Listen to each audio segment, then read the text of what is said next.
Bonjour et merci de nous rejoindre sur France 3 et sur nos pages Facebook pour la suite de cette édition spéciale de Dimanche en politique en Bourgogne-Franche-Comté.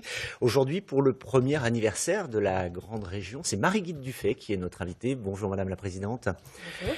Alors avant votre interview, je vous propose tout d'abord de l'actualité oblige de faire un détour par la Saône-et-Loire où un dramatique accident de car a provoqué la mort de 4 personnes ce matin à Charolles sur la route Centre-Europe Atlantique. On dénombre également 27 blessés. On rejoint tout de suite en direct sur place Olivia Villamy. Bonjour Olivia.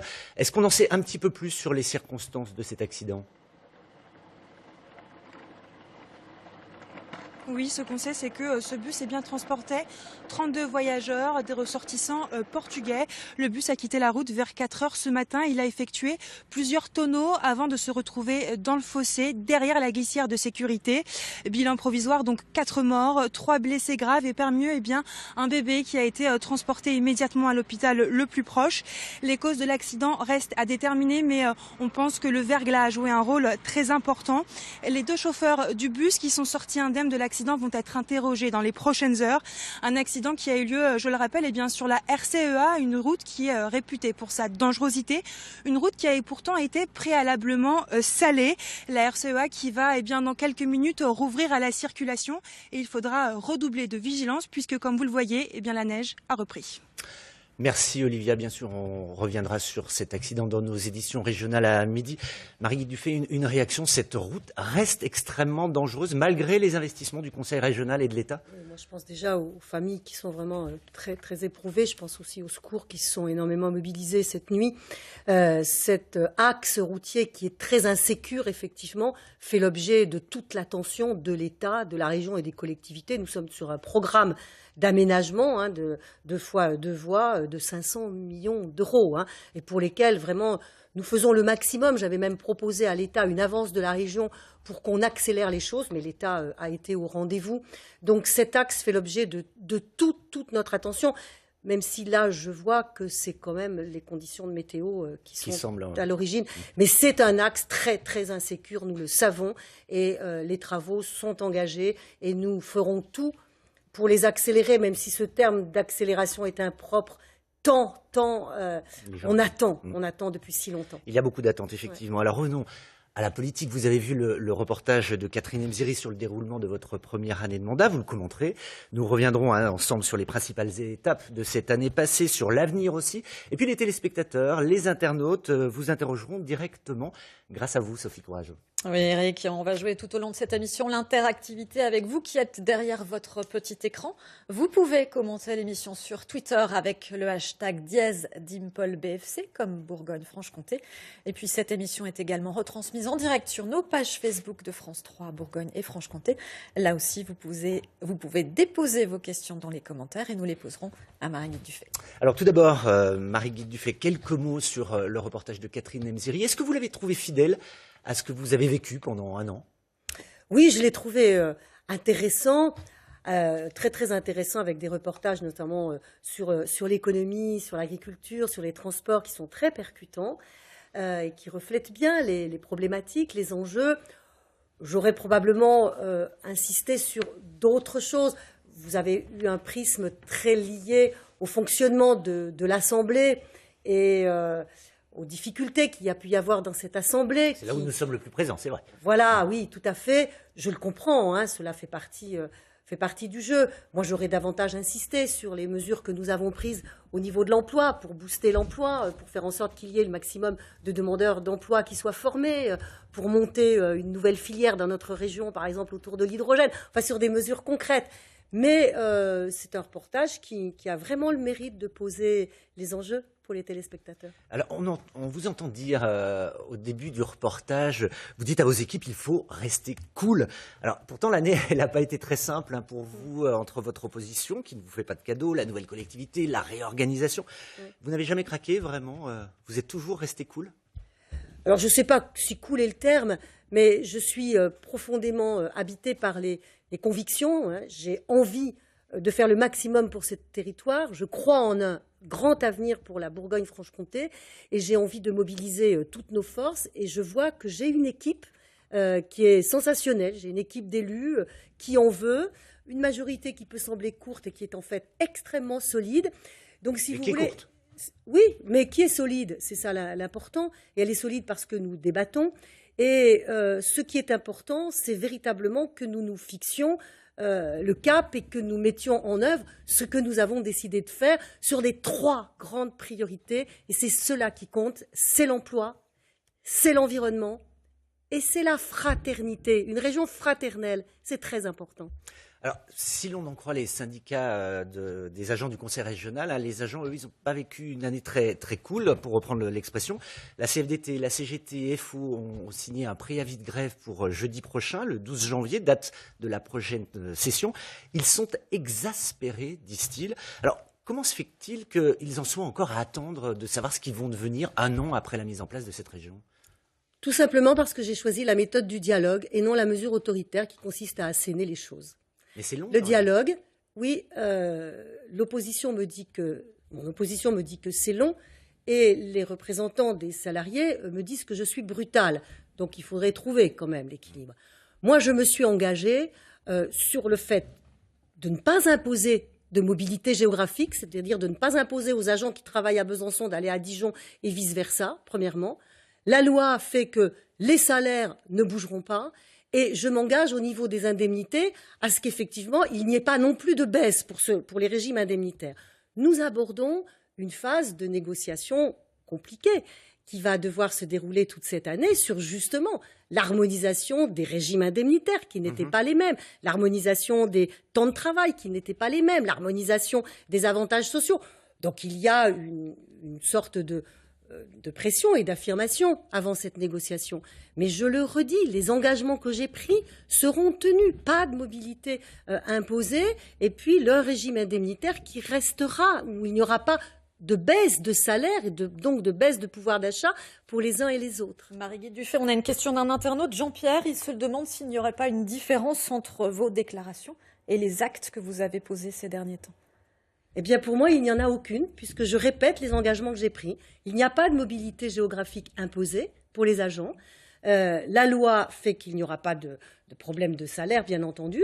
Et au niveau des indemnités, je l'ai dit, il n'y aura pas de baisse des indemnités pour les uns et les autres à la faveur de cette fusion.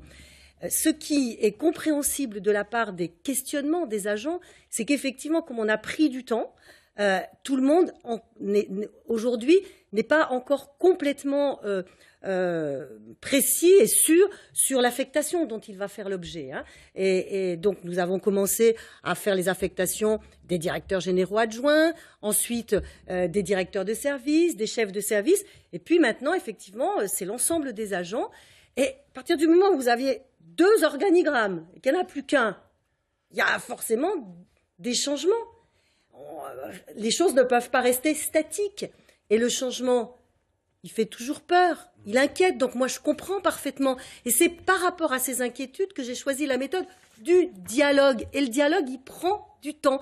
Donc non, il n'y a aucune différence entre ce que j'ai annoncé et ce qui se met en œuvre. Ça ne veut pas dire que je ne comprends pas les inquiétudes des agents. Vous pensez encore pouvoir éviter la grève ? Vous allez les rencontrer là, Je ne sais pas. Ce qui est important, c'est qu'ils aient le sentiment que le dialogue est maintenu. Donc je rencontrerai effectivement les représentants des organisations syndicales avant l'Assemblée budgétaire. C'est tout à fait normal. Je ne sais pas si ce sera de nature à enlever le préavis. Peut-être que non. Mais vous savez, on est dans une période de tension qui me semble normale. J'entends les inquiétudes. Je redirai bien ce qui m'anime.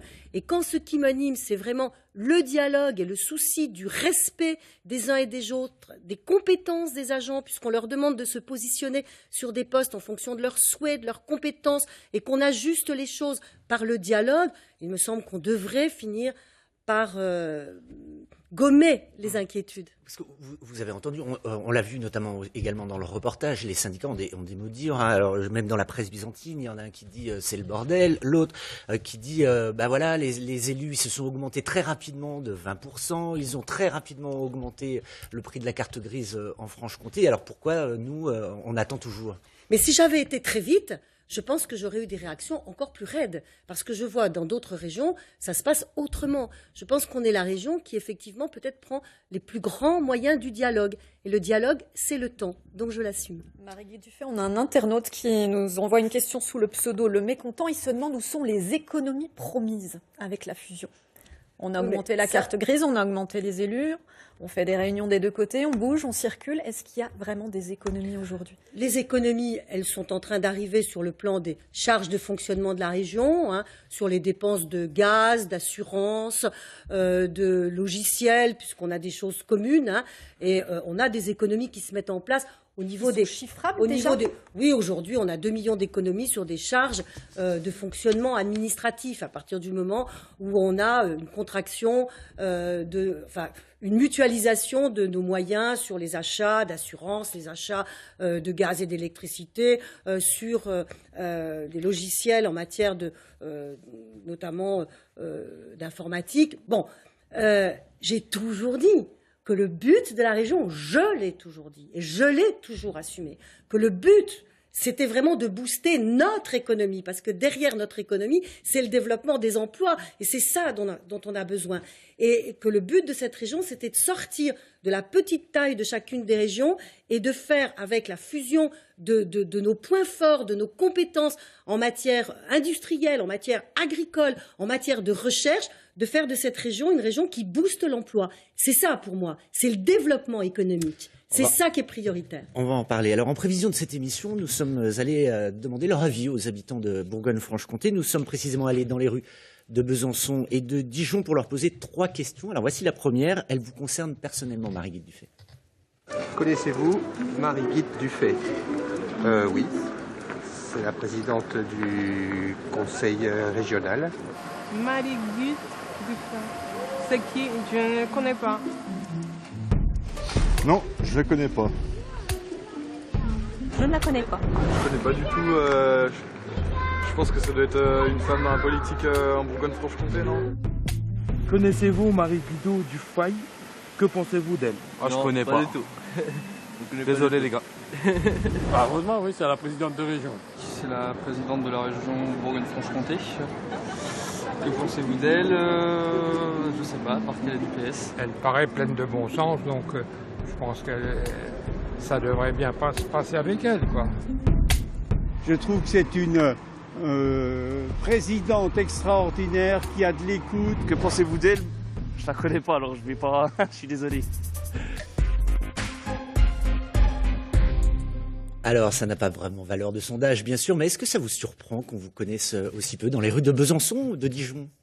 Oh, écoutez, je pense que je suis effectivement plus connue dans les rues de Besançon que dans celles de Dijon, encore plus connue en Franche-Comté qu'en Bourgogne. C'est pour ça que je passe beaucoup de temps en Bourgogne, ce qui est d'ailleurs très très agréable parce que ça me permet de découvrir des territoires et au fur et à mesure de cette découverte, de voir toutes les complémentarités entre Bourgogne et Franche-Comté. Il est normal, il faut du temps pour se faire connaître. Est-ce que ça ne traduit pas aussi une méconnaissance de l'institution conseil régional de la part des habitants? Probablement, on le dit toujours. Et puis c'est compliqué d'appréhender une région avec des compétences qui sont beaucoup plus de l'ordre stratégique que de l'ordre de la proximité. Donc ça a toujours été compliqué de faire connaître et les compétences de la région, à quoi ça sert la région. C'est vrai. C'est pour cela qu'avec mon équipe, nous multiplions des temps d'échange avec les habitants. Les cafés-débats qui sont fustigés par certains, pour moi, c'est vraiment la façon d'aller à la rencontre des gens, puis de leur dire, ben voilà, on vient de tenir une assemblée, voilà ce dont on a discuté, voilà les enjeux du moment, et on vient en discuter avec vous. Allez, nous retournons dans les rues à Besançon et à Dijon pour une question sur le fond, cette fois-ci, sur l'importance de l'action menée par le conseil régional et ses priorités. Qu'attendez-vous de la région sur ses principales compétences, économie, les transports, les lycées? C'est une question difficile. À l'économie, peut-être qu'on essaie de développer un peu plus l'apprentissage et ces choses-là pour que les jeunes puissent trouver du travail. J'attends surtout au niveau social. Au niveau de l'emploi pour les jeunes, parce qu'aujourd'hui c'est énormément difficile de trouver du boulot après 5-6 ans d'études. Voilà. Que le Nord Franche-Comté continue à développer l'automobile et tout ça. Que le Haut-Doubs redevienne quand même le pays horloger par préférence. Qu'ils nous baissent un peu nos impôts si c'était possible. trouve qu'en fait, les TER, en tout cas, ils ont été dépassés par le système de bus. C'est légèrement plus long et beaucoup moins cher. Donc, ils ont pris un retard assez conséquent. Forcément, en tant qu'étudiant, on aimerait bien que les transports ne soient pas trop chers. Je pense que les lycées sont encore pas assez rénovés. Et on se sent bien, mais c'est encore pas ça. Et puis je pense que la région pourrait s'améliorer là-dedans. Moi, je l'ai quitté cette année, donc bon, j'attends plus grand-chose. Enfin, il faut quand même qu'elle investisse, quoi, parce que c'est quand même assez important, surtout qu'après, notre orientation, c'est vraiment notre avenir. Alors investir dans les lycées, Marie-Guy Dufay, là il n'y a pas de remise en cause? C'est une priorité. C'est une priorité et nous avons un engagement de 100 millions d'euros par an pour moderniser les lycées, pour les numériser, pour les rendre accessibles, pour favoriser aussi ce qu'on appelle la transition énergétique dans ces lycées et faire en sorte que, à la faveur de travaux d'efficacité thermique, ils ne soient plus les passoires qu'ils sont, ce qui permettra aussi de réduire leurs charges. Nous avons un engagement, une ambition là très très forte et qui se double d'une ambition d'être aux côtés des familles en termes de pouvoir d'achat, gratuité des manuels scolaires maintenus, et nous allons aller vers des tarifications sociales progressives pour les cantines et les internats. Alors plus globalement, on voit l'importance que revêt l'emploi. Vous en avez fait aussi une de vos priorités. Vous affirmez, je crois qu'il y a eu 12 000 formations supplémentaires. Est-ce que vous les avez évaluées? Est-ce qu'elles sont vraiment efficaces? Est-ce qu'elles vont bien au bon endroit? C'est ce que demande le MEDEF notamment. Il dit qu'il faut adapter vraiment les formations. Le problème numéro 1 au niveau économique, c'est effectivement peut-être celui-là, celui de l'orientation. Comment on fait en sorte pour que les jeunes aillent dans les bonnes filières, les filières qui trouvent absolument des débouchés, alors que nos entreprises, qui certes connaissent un taux de chômage encore trop important, mais en même temps, leur problème numéro 1 aux entreprises aujourd'hui, c'est de trouver le personnel dont elles ont besoin. Donc on a un taux de chômage inacceptable et en même temps, on a des entreprises qui ne trouvent pas. Donc il y a un problème d'orientation, c'est fondamental.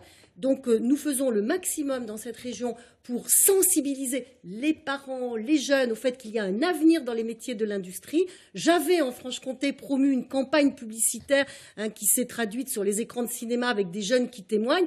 On va continuer avec le recteur, les deux recteurs, avec le rectorat, je veux dire. On travaille vraiment sur cette question du lien entre orientation et entreprise, c'est absolument central. Et puis, il y a aussi la question du développement de l'apprentissage. Nous sommes la région qui a le plus fort taux d'apprentis de toutes les régions de France, mais nous voulons encore aller plus loin. Et je viens d'apprendre, entre Noël et Jour de l'An, que nous étions retenus comme région expérimentale pour aller au-delà de l'âge limite de l'apprentissage, donc de 25 à 30 ans. Et je pense que c'est une mesure qui est très attendue par les entreprises parce que des jeunes de 25 à 30 ans ont aussi une maturité, une expérience qui peut être intéressante pour tous ces métiers qui sont en tension. Sophie Courageau.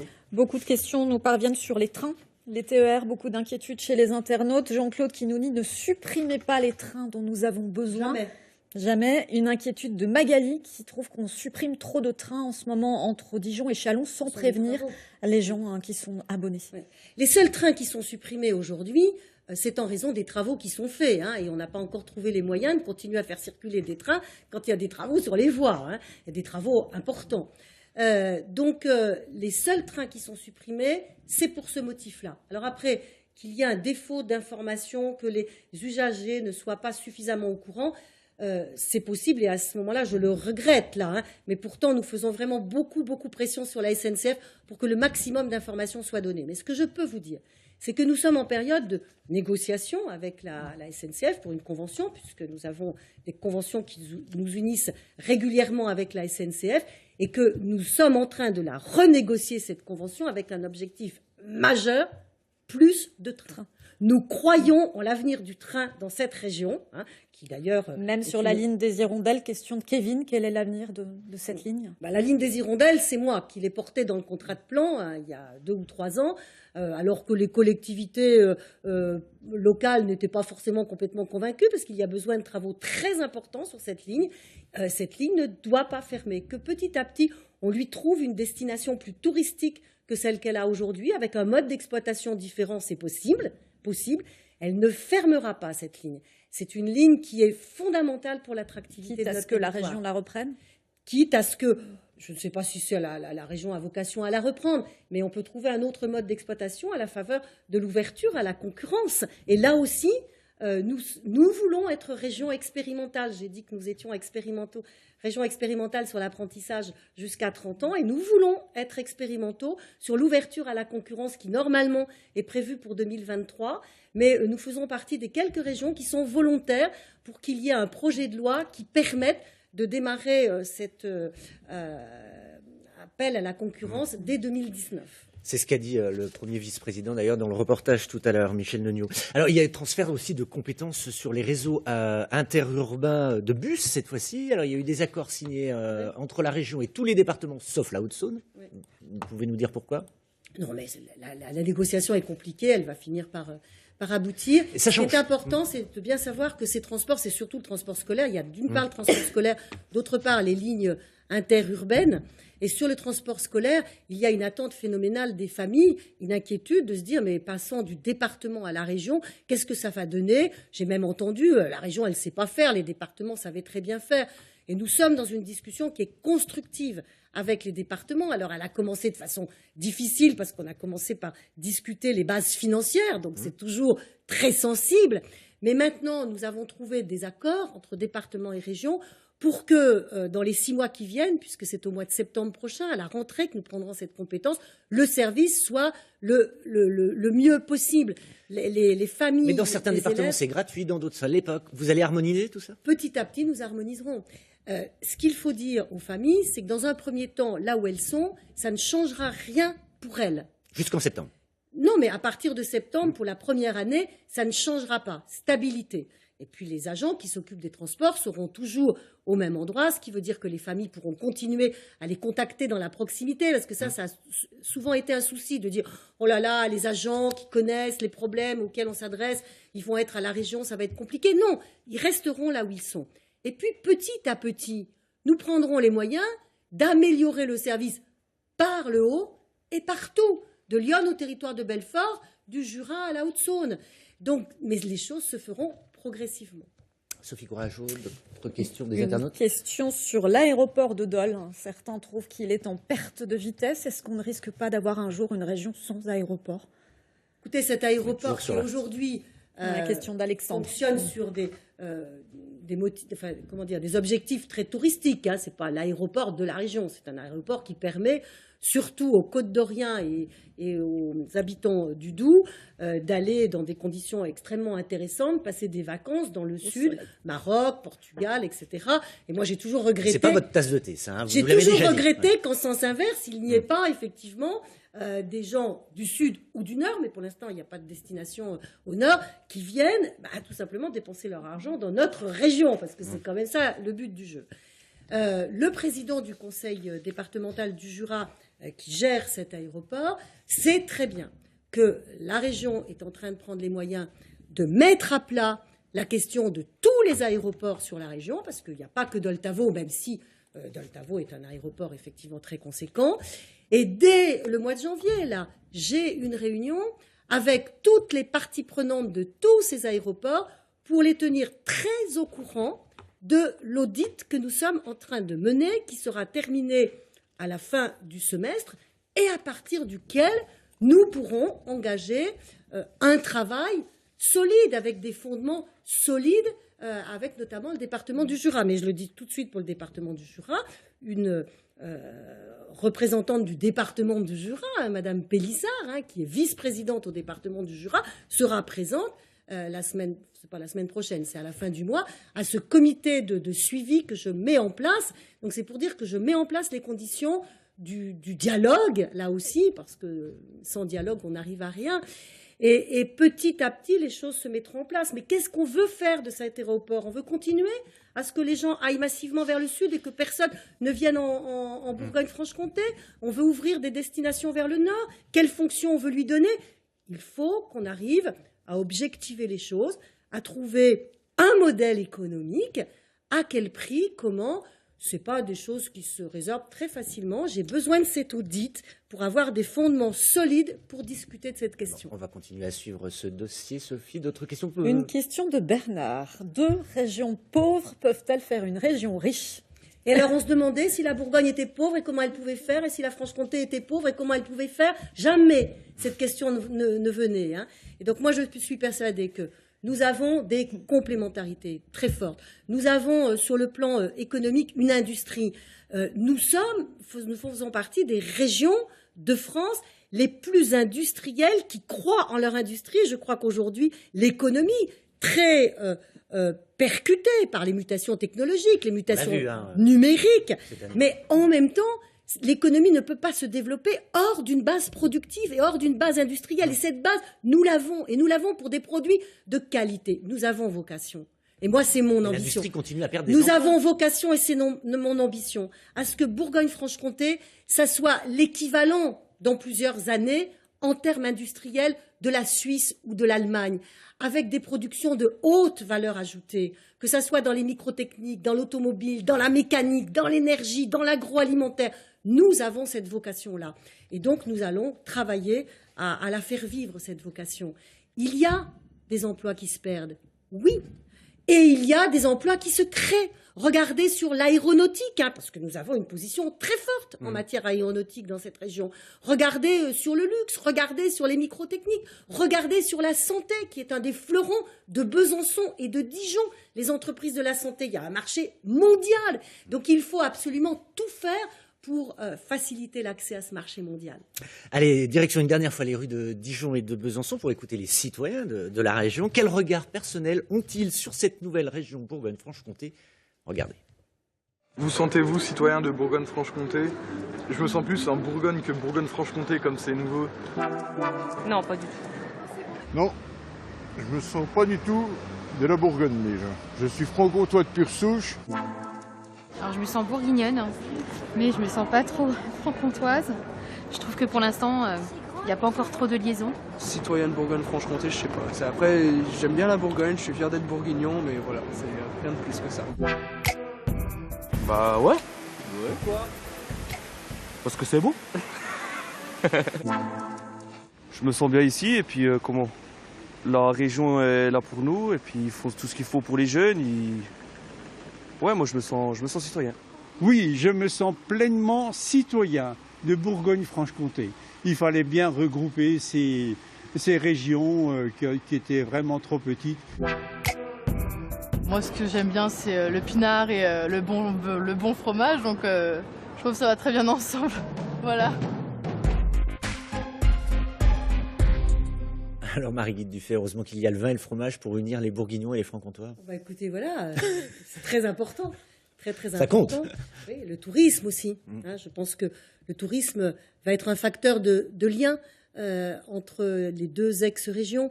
Je pense aussi profondément à la culture, au sport, une manifestation sportive, et c'est pour cela que je fais un effort particulier sur la culture et sur le sport. Le budget de la culture va augmenter. C'est assez significatif. Pour moi, c'est un facteur de lien, de partage, d'union. Mais tout cela prendra bien sûr du temps. Sophie ? Question sur la citoyenneté. Le territoire de Belfort, question de Rennes, qui se sent un petit peu délaissé en me disant vous ne vous occupez pas suffisamment du territoire de Belfort. Vous avez favorisé Besançon, aujourd'hui vous favorisez Dijon.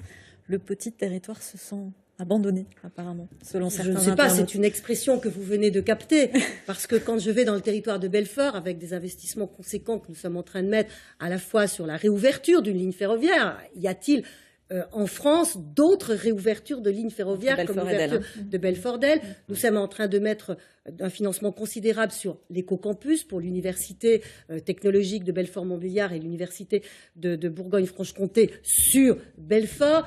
Je n'ai pas le sentiment que nous sommes à côté et que nous tournons le dos au territoire de Belfort, qui en plus est le poumon industriel de cette région industrielle.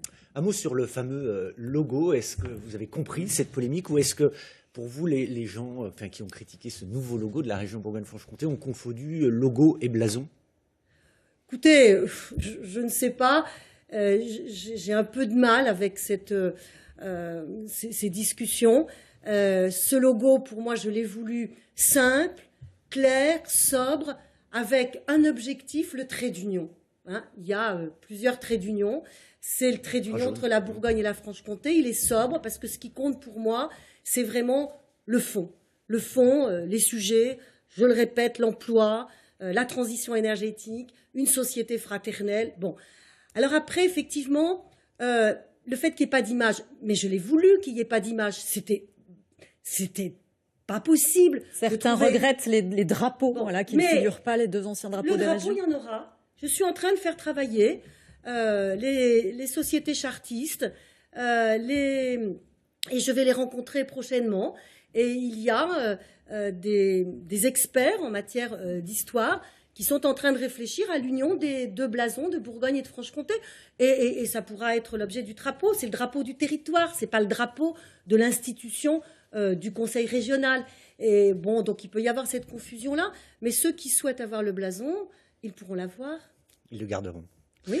Alors, il nous reste 1 minute. L'avenir de la région, il dépend aussi de l'avenir de la France. Il va y avoir les élections présidentielles cette année.